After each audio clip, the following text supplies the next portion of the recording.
Hola, muy buenos días. Hoy desde Vida Nueva Aranjuez queremos dar una cordial bienvenida a este tiempo, a esta mañana de domingo donde nos podemos conectar y también estar presencialmente. Así que para nosotros es un gran privilegio poder contar con este tiempo en el que juntos vamos a recibir también de la palabra de Dios, del Espíritu Santo, un mensaje también a cada uno de nuestros corazones.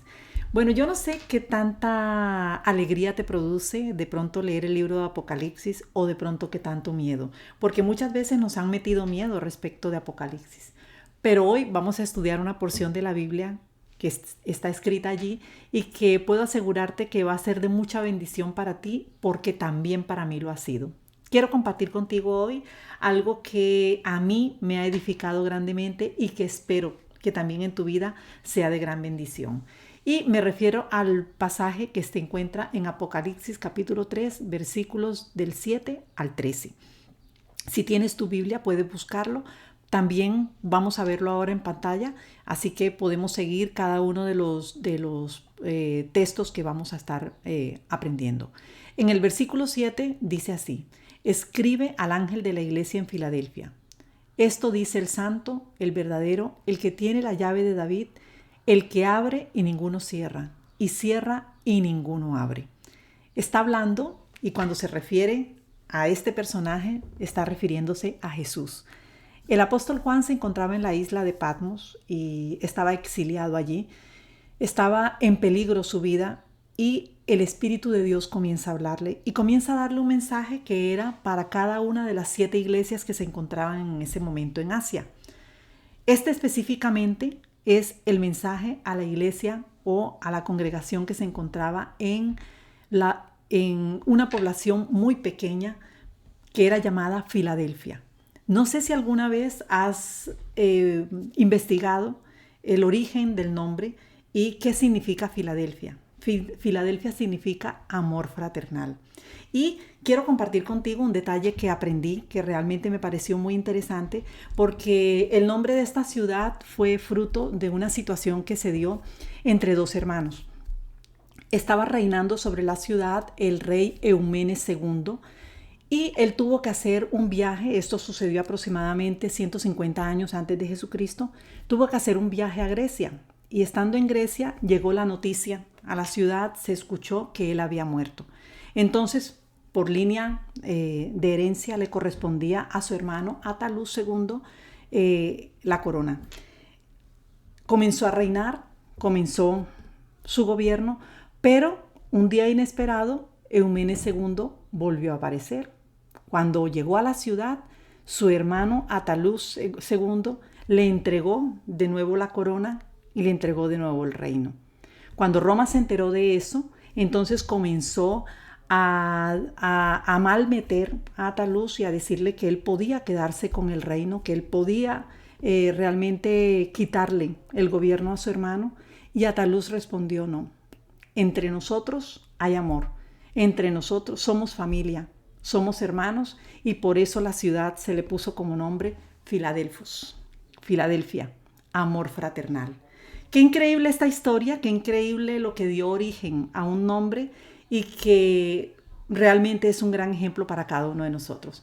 Entonces, cuando vemos todas estas circunstancias que se dio y vemos lo que el apóstol Pablo después convirtió esta pequeña ciudad en un puerto misionero, es porque esta ciudad se encontraba ubicada en un sector muy importante que unía prácticamente 2 continentes y era un puerto misionero, era un puerto muy bonito, era una ciudad que realmente podía servir de conexión y era llamada también una pequeña Grecia, una pequeña Atenas, por los monumentos que tenía, por las construcciones. Tenía construcciones muy bonitas y esas construcciones tenían una característica y era que tenían columnas muy fuertes. Pero esta ciudad tenía un problema. ¿Cuál era el problema? Y era que constantemente sufría terremotos. Así que a esta ciudad se le llamó la ciudad de los terremotos.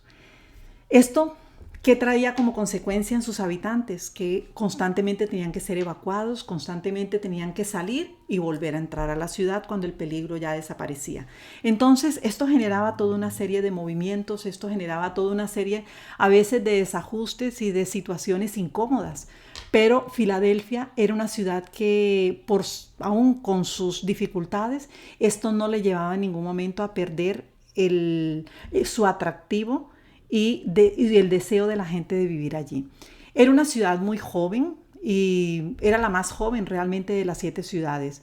O sea, fue en el principio prácticamente un puerto misionero del helenismo y de todo lo que era la cultura de ese tiempo, de la antigua Grecia, pero como decía anteriormente el apóstol Pablo, después le convirtió en un puerto, en un lugar de misiones, porque precisamente para eso había sido diseñada por Dios esta ciudad de Filadelfia. Entonces, era una ciudad próspera también, tan próspera era que dirigía prácticamente los caminos que eran de conexión entre continentes, como estaba diciendo, y todo esto llevaba también a que se dieran relaciones entre personas que venían de paso entre una ciudad y otra. Filadelfia también era conocida por sus hermosos edificios, como lo decía, y también eran llamadas columnas las estatuas. Así que esto nos muestra que era un lugar realmente lleno de cultura, era un lugar que realmente llamaba muchísimo la atención. Y pues bueno, en el versículo 8 dice la palabra de Dios. Jesús habla y dice al apóstol Juan, cuando se trata del mensaje a Filadelfia, y le dice: yo conozco tus obras. La iglesia de Filadelfia había servido a Dios en circunstancias difíciles y eso Jesús lo sabía.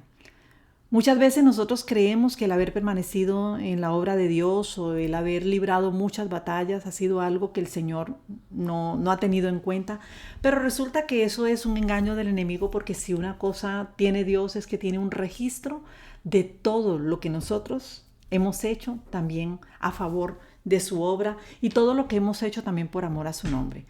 Pero le dice así la palabra de Dios, le dice Jesús: he aquí he puesto delante de ti una puerta abierta, la cual nadie puede cerrar, porque aunque tienes poca fuerza, has guardado mi palabra y no has negado mi nombre.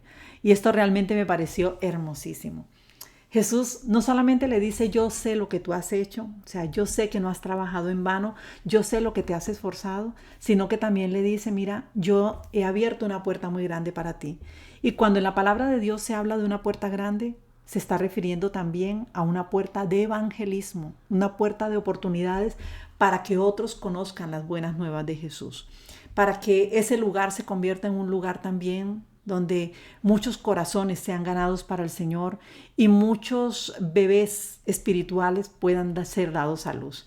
Así que hay que pasar por esa puerta y hay que pasar por ella con fe prácticamente, porque lo que dice la palabra de Dios es que lo que no es de fe es pecado. Algunas veces Dios abre puertas de oportunidades delante de nosotros y la verdad es que a veces ni siquiera nos damos cuenta. Y me llama la atención un detalle curioso que sucedió en los tiempos del evangelista Spurgeon en el Reino Unido. Y es que Spurgeon tenía una facilidad de llevar el evangelio de una manera muy grande. Y una vez un hombre se le acercó y le dijo a Spurgeon: yo realmente quiero ganar almas como tú lo haces. O sea, yo quisiera tener ese don que tú tienes, yo quisiera tener esa facilidad de poder comunicar esa buena noticia de salvación también con otros. ¿Cómo hago? Y en ese momento Spurgeon le preguntó: ¿a qué te dedicas? Y él le dijo: yo soy maquinista. Y le dijo: ok. Y el hombre que trabaja al lado tuyo, que echa las palas de carbón en el tren, ¿es cristiano? Y entonces el hombre le respondió a Spurgeon: pues no lo sé. Entonces en ese momento Spurgeon le dijo: entonces hagamos una cosa, ve primeramente a él y háblale, compártele las buenas nuevas de salvación si todavía no ha conocido del evangelio, y luego si vienes y hablamos. Esto realmente sucedió y fue una historia real, pero también sucede hoy en la vida actual. O sea, muchas personas tienen el anhelo de llevar las buenas nuevas de salvación, pero no quieren comenzar por la persona que está más cerca, por su propio vecino, por sus colegas de trabajo, por su propia familia. Entonces, a veces deseamos y oramos para que se conviertan a Cristo, pero nos negamos a ser un instrumento que Dios pueda usar para llevar el mensaje. Es increíble, ¿no? Es increíble, pero esta situación no sucede. Vamos entonces al versículo 10 y dice así la palabra de Dios. Por cuanto has guardado la palabra de mi paciencia, yo también te guardaré de la hora de la prueba que ha de venir sobre el mundo entero, para probar a los que moran sobre la tierra. Y qué fuerte es este mensaje, porque el Señor dice, el hecho de que tú has guardado mi palabra, el hecho de que tú te has mantenido firme conmigo, que has tenido paciencia para poder avanzar en cuanto al servicio a Dios, ¿sabes qué? Eso tiene una recompensa, y la recompensa es que el día de la prueba yo te voy a guardar. ¿Qué significa la palabra prueba o el término? Lo encontramos y en griego significa perasmos, que significa adversidad o aflicción. Es muy increíble saber que en el momento de la dificultad, de la aflicción, de la crisis, que ninguno de nosotros estamos exentos. Porque lo que la palabra de Dios y lo que Jesús nos advirtió fue que en el mundo íbamos a tener aflicción. Pero también nos dijo, confiad porque yo he vencido. Entonces, cuando nos habla de esto, Jesús le está hablando a través del mensaje que le está dando al apóstol Juan, que debía ser dirigido a la iglesia de Filadelfia. Les dice, por el hecho de que han guardado mi palabra, yo les voy a ayudar el día del conflicto, el día de la prueba, el día de la aflicción. Entonces, cuando se trata de librarnos del día de la prueba, sucedió y llegó el momento de crisis y llegó el momento de conflicto para la iglesia de Filadelfia. ¿Cuándo sucedió esto? En el siglo XIV. Resulta que hubo una gran persecución al cristianismo y hubo una prácticamente desaparición de las iglesias por causa del emperador Trajano, quien prácticamente eliminó todas las iglesias que se encontraban en Asia. Pero algo sucedió y fue que la única iglesia que permaneció fue la iglesia de Filadelfia, la más pequeña, pero permaneció en los tiempos de crisis. Tanto es que toda esta persecución que hubo por causa de los musulmanes, al ver que la iglesia, que esta ciudad permanecía, le cambiaron el nombre y le llamaron Al-Ashir, que significa ciudad de Dios. Qué interesante. Lo que Dios había dicho, él mismo lo cumplió. Vamos al versículo 11. Dice, he aquí yo vengo pronto, retén lo que tienes para que ninguno tome tu corona.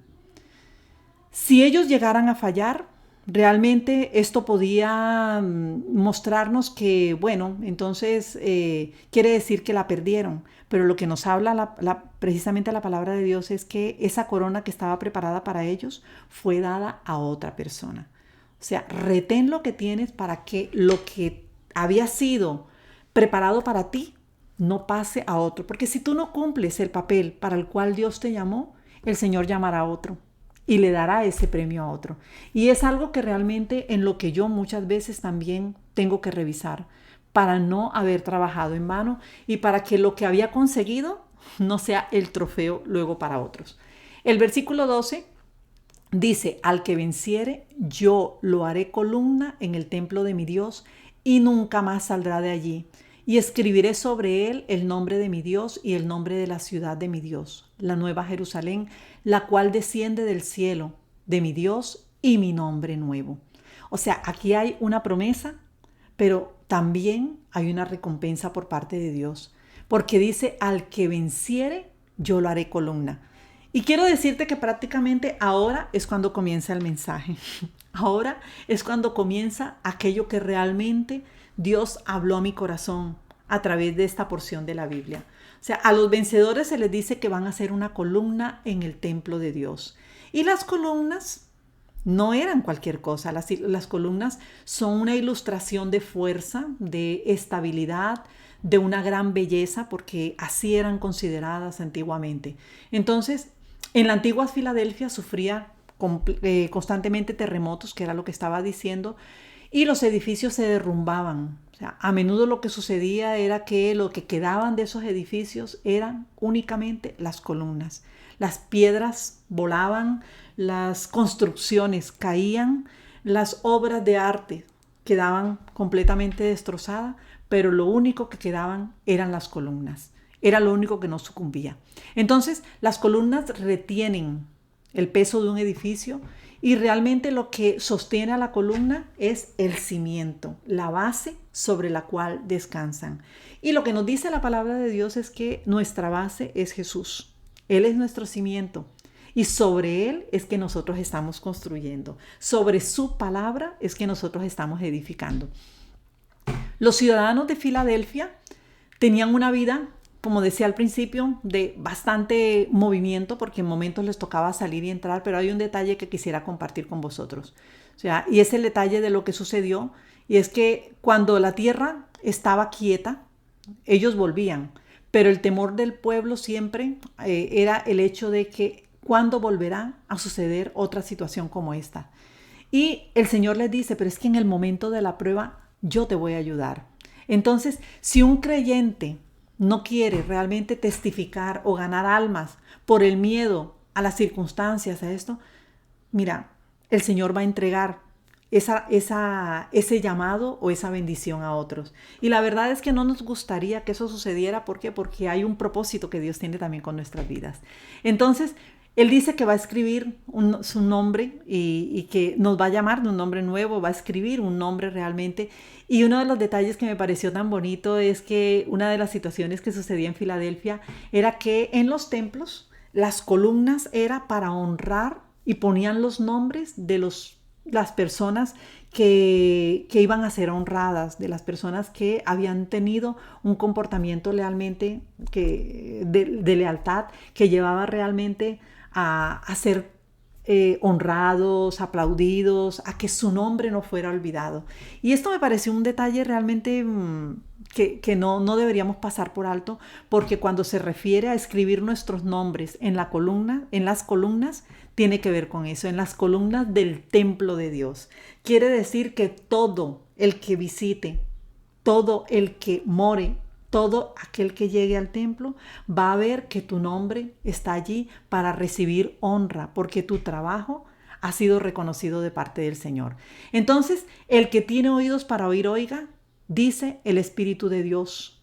Dice, el que tiene oído, oiga lo que el Espíritu dice a las iglesias. Dice así el versículo 13. Entonces, escucha con atención lo que significa ser una columna. Vamos a ver algunos detalles de lo que significa. Las columnas son aquellos elementos verticales que soportan fuerzas de compresión y de flexión. También son las encargadas de transmitir todas las cargas de la estructura al cimiento o base. Son uno de los elementos más importantes para el soporte de la estructura, por lo que su construcción requiere especial cuidado. También están formadas por concreto, que es una mezcla de piedra, cemento y varas de hierro, para poderle darle la forma vertical que se pueda sostener. También las hay redondas, rectangulares y cuadrangulares. O sea, la encontramos en diferentes formas y esto no les quita en ningún momento fuerza, sino que las hace diferentes, que es lo que realmente interesa. Vamos a ver entonces en la Biblia, ya vamos a pasar de la imagen de la columna a cómo vemos esto representado en seres humanos. O sea, qué personas fueron columnas para Jesús. Nos habla... los evangelios nos narran de tres discípulos que fueron muy cercanos de Jesús, y fue el caso de Pedro, de Jacobo y de Juan, que fueron realmente columnas y fueron a los que les permitió ver la transfiguración. Y vemos entonces lo que sucedió con Pedro, que era Cefas. Cefas, columna usado para el crecimiento numérico. Este Pedro, del que nos habla San Juan capítulo 1, versículo 42, dice, y le trajo a Jesús mirándole. Jesús dijo, tú eres Simón, hijo de Jonás, tú serás llamado Cefas, que quiere decir Pedro. Es maravilloso porque resulta que cuando Jesús se refiere a Pedro, no lo ve como aquel que le iba a negar, no lo ve como aquel que era eh, miedoso, sino que Hechos capítulo 2:41 nos habla de un Pedro que con osadía compartió las buenas nuevas de salvación y se convirtieron más de 5,000 personas. Entonces se convirtió en una columna. Aquel que era débil, aquel que era cobarde, se convirtió en una columna firme del templo del Señor, de la obra del Señor. Y a nivel práctico, ¿quiénes son aquellos que se convierten en columna dentro de una congregación, dentro de la iglesia, dentro del cuerpo de Cristo? Aquellos que están preocupados por ganar almas, aquellos que están preocupados por aquel que no conoce todavía las buenas nuevas de salvación, aquellos que cuando ven un problema buscan solucionarlo, que buscan la amistad entre los hermanos, que buscan la unidad entre los hermanos, como sucedió con el nombre de Filadelfia, amor de hermanos. Y realmente son personas que están diseñadas por Dios y que aceptan el hecho de ser columnas dentro de la obra del Señor porque sostienen el edificio, o sea, sostienen la iglesia. Ahora, las columnas tienen también algunas dificultades, como cuáles. Por ejemplo, una columna que está expuesta a una gran presión puede sufrir grietas, como estamos viendo en este momento en la imagen. Las grietas pueden suceder, pero también las grietas pueden ser reparadas. Si una grieta no es reparada, atención con esto, por favor, pon mucha atención. Una grieta que no es reparada puede traer graves consecuencias. Y entre las consecuencias puede ser el que un edificio entero se venga abajo. Hay una imagen que estás en este momento viendo que es la de todo un edificio que está siendo afectado por las grietas de las columnas. Entonces, yo quiero invitarte en esta mañana a que juntos también revisemos nuestros corazones. ¿Cómo están nuestras vidas? ¿Qué cosas han causado grietas? ¿No? La herida de un hermano, la traición de alguien, el abuso cometido muchas veces de alguien a quien tú le tenías mucho cariño. Bueno, situaciones que en un momento se convirtieron como que en temblor, en terremoto, que sacudieron tus estructuras, que sacudieron tu familia, que sacudieron tu salud. Entonces, si nosotros no trabajamos esta vida y si no permitimos que el Espíritu de Dios venga, restaure, sane, y no liberamos perdón, no ejercitamos el perdón y no trabajamos por la unidad del cuerpo de Cristo, quiero decirte que no solamente está en riesgo tu vida, como también tu familia, puede estar en riesgo tu trabajo y también tu propio ministerio. Por lo tanto, es muy importante que nos miremos a nosotros mismos y que nos examinemos. Si yo he sido llamado a ser columna, ¿de qué manera estoy? ¿Cómo está mi estructura? Vamos a ver la segunda persona, que también es ejemplo de columna en la Biblia, y se trata del apóstol Pablo. Nos dice la Biblia, y cuando nos referimos a Pablo, estamos viéndolo como aquel siervo de Dios usado para que el evangelio llegara realmente al pueblo gentil y a todos aquellos que realmente no teníamos herencia por parte del pueblo de Israel por no haber nacido allí. El apóstol Pablo fue una columna usada por Dios para enseñar sana doctrina a todos. ¿Y esto qué quiere decir? Que también Dios ha llamado dentro de la iglesia, dentro del cuerpo de Cristo, a personas con un gran celo por aquellos que vienen queriendo traer doctrinas que no están correctas, que no son buenas, doctrinas que están erradas y que pueden conducir a otros a camino de perdición. Entonces son aquellos que cuidan de la iglesia para que no vengan personas y enseñen algo que la iglesia no cree. O sea, doctrinas completamente desviadas de lo que dice la palabra de Dios. Entonces son aquellos que tienen realmente carácter para corregir a los que se desvían de lo enseñado en la palabra de Dios. Y vemos también el caso de columnas que cayeron, están en el suelo. Hay personas que en un tiempo sirvieron a Dios, estuvieron firmes, se mantuvieron en pie, pero que por alguna circunstancia hoy ya no están activos, hoy ya no están firmes, están en el suelo. Y hay columnas que encontramos muchas veces así.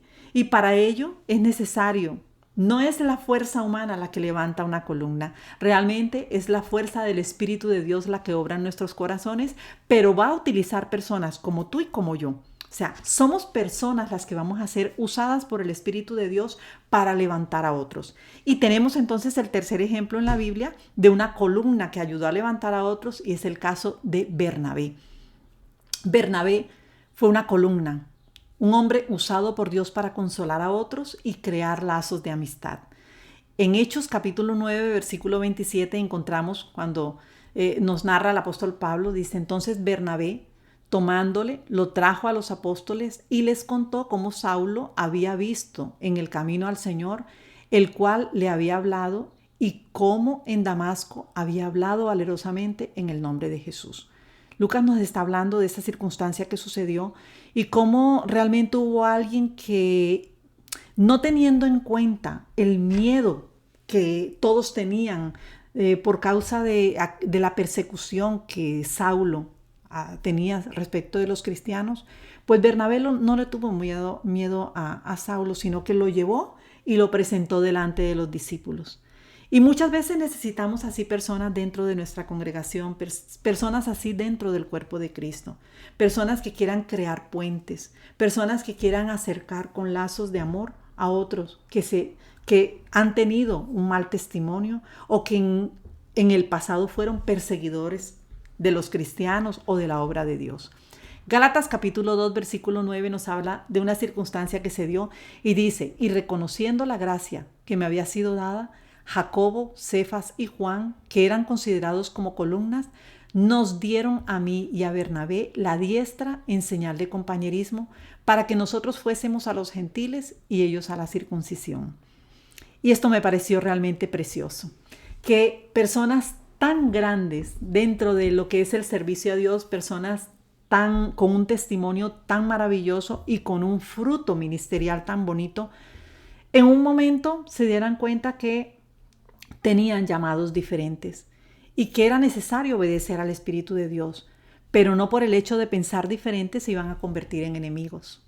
Fue tan bonito este gesto porque dice que se dieron la mano, creo que oraron juntos y se despidieron. Bueno, vamos a ir uno por un camino, otro por otro, pero no vamos a estar fuera del servicio a Dios, no vamos a estar fuera del cuerpo de Cristo. Entonces, esto nos deja una gran enseñanza. ¿Cuál es? Podemos pensar diferente, podemos ser diferentes, podemos tener dones y talentos diferentes y no tenemos por qué ser enemigos. Esto no tiene por qué dividirnos, esto no tiene por qué separarnos. Por el contrario, podemos seguir sirviendo al Señor porque tenemos un mismo Rey, tenemos un mismo Señor y servimos en un mismo ejército. Entonces, tú no tienes que cambiarte de iglesia si no te llevas bien con un hermano de la iglesia. No pasa nada si piensas diferente. No pasa nada si tienes otros puntos de vista. ¿Ves? Pero lo que es importante es trabajar por la unidad del cuerpo. Y este detalle realmente nos lleva hoy a ver en la práctica quiénes son columnas dentro de una congregación, dentro del cuerpo de Cristo. ¿Quieres saber? ¿Quieres conocer los detalles? Mira, vamos a verlos un momento. Son columnas aquellos que oran y sirven apoyando la visión de su pastor. Esto es trabajar por la unidad. Son aquellos que están pendientes de cuál es la visión que Dios nos ha dado como familia en la fe y vamos a trabajar juntos, vamos a remar en la misma dirección. Esto es trabajar por la unidad. Aquellos que se interesan por el crecimiento de su congregación, esos también son columna. Aquellos que buscan, llaman y motivan a otros. Aquellos que buscan al que se está quedando atrás. Esos son los Bernabé. Esos son aquellos que están llenos de misericordia. Estos son aquellos que no permiten que ninguno de aquellos hijos que fueron dados a luz por el Espíritu Santo se queden en las manos del enemigo. Y realmente estos son aquellos que son movidos a misericordia. ¿Quiénes más son columnas? Aquellos que no se avergüenzan de compartir con otros lo que Dios ha hecho en sus vidas. Y esto es muy importante, porque cuántas cosas Dios ha hecho en nosotros, pero muchas veces nos hemos quedado callados. Aquellos que disipulan a otros, que le dan alimento espiritual a aquellos bebés que han recibido del Evangelio y que les ayudan a crecer. Esto es muy importante. Otra característica de aquellos que son columnas y son aquellos que vencen la pereza y la comodidad del Zoom. Estamos en una era digital y realmente hemos tenido y estamos utilizando la herramienta del Zoom, que ha sido de gran bendición, pero resulta que también se ha convertido en un motivo de pereza para muchos cristianos, en un gesto de comodidad y muchas veces hasta de falta de honra y de respeto con las cosas del Señor. Entonces, aún hasta en muchas situaciones, hijos de Dios que en algún tiempo sirvieron o fueron líderes o todo esto, como ahora nadie les está vigilando, a través del Zoom pueden estar conectados a la predicación, pero también están conectados al Facebook y haciendo cosas, o conectados a redes sociales o haciendo cualquier otra cosa. Ahí recordamos lo que decía el profeta Isaías, que este pueblo de labios me honra, pero su corazón está lejos. Entonces Dios está viendo realmente quiénes son columnas o cuáles son las columnas que están agrietadas, que están dando una señal de alarma porque el edificio puede caer en cualquier momento. Otra característica de las columnas: aquellos que tienen como prioridad congregarse con la familia en la fe. Mira, yo quiero decirte una cosa, y es que cada vez que haya reunión con tu congregación, el enemigo te va a poner obstáculos y te va a querer distraer, pero está en ti realmente no permitirlo, darle prioridad a lo que es importante. Y la palabra de Dios dice que no debemos dejar de congregarnos. Esto es una bendición porque dice: mirad cuán bueno y delicioso es habitar los hermanos juntos y en armonía. Entonces, ese espíritu de Filadelfia tiene que estar en medio de nosotros, de amor de hermanos. Y por último, una característica de las columnas dentro de la obra de Dios son aquellos que conocen el significado de la palabra honra. Honrar es dar preferencia, es dar reconocimiento, y busca a quienes debes honrar. Yo debo honrar a los que sirven a Dios. Yo debo honrar a mis padres, debo honrar a mis hermanos, debo honrar mi familia, pero también debo honrar la congregación donde Dios me ha puesto. Debo honrar también a mis pastores, debo honrar a aquellos que me alimentan también a nivel espiritual. Debo honrar a aquellos que comparten también conmigo. Entonces es muy importante que nosotros capturemos de nuevo aquello que se ha estado perdiendo, los valores que se están perdiendo. ¿Alguna vez tú preparaste comida y tenías invitados y los invitados no vinieron? Yo no sé si te ha pasado, pero no es una experiencia agradable, ¿verdad? O sea, te has quedado con toda la comida que habías preparado. O también otro ejemplo, cuando de pronto tu hijo te dice que le gusta más la comida del McDonald's que la comida que tú preparas en casa. Y esto tiene que ser un golpe, sobre todo para una mamá, tiene que ser muy duro. Entonces, esto no quita que un día u otro quieras comer algo en el McDonald's, pero que te guste más comer allí que comer lo que te habían preparado en casa, realmente es triste, es frustrante. Pero algo así sucedió en el tiempo de Malaquías. Y la consecuencia de eso es que el Señor hizo silencio. Y el silencio que hizo Dios fue un silencio de 450 años. Bastante duradero. Dios no habló. Y no habló por una razón. Porque dijo en Malaquías 1:12: habéis despreciado mi mesa. Yo tenía un alimento preparado para ti, pero decidiste irte a comer a la casa del vecino. Decidiste despreciar lo que yo quería que tú recibieras. Y esto realmente nos lleva hoy a mirar: Señor, ¿hasta dónde yo te estoy honrando a ti? ¿Hasta dónde yo quiero realmente ser una pieza firme dentro de tu obra? ¿Hasta dónde realmente yo estoy permitiendo que tú me llenes de tu fortaleza a sabiendas de que mis fuerzas son débiles? Dice: te guardaré en la hora de la prueba. Y saber esto es muy interesante, muy importante, porque los momentos difíciles vienen. Los momentos difíciles a lo largo de nuestra vida los tendremos, pero el Señor nunca nos dejará y nunca nos abandonará. Yo quiero invitarte en esta mañana que sea cual sea tu situación, ya sea que seas una columna firme y que el nombre del Señor esté escrito en esa columna y que tu nombre esté escrito también dentro del templo del Señor, que eso realmente es maravilloso y yo te invito a que continúes, a que no desmayes, a que sigas adelante. Pero también quiero preguntarte en esta mañana, ¿estás como una columna caída? ¿Estás como una columna agrietada? ¿Necesitas reparación? ¿Quieres permitir que la palabra de Dios obre en tu vida? ¿Quieres pedir ayuda y dejarte ayudar? Porque eso es muy importante. Y quiero decirte, el Señor te está hablando a ti, porque también a mí me ha hablado. Y yo ya le he respondido. Así que espero que tú también lo hagas.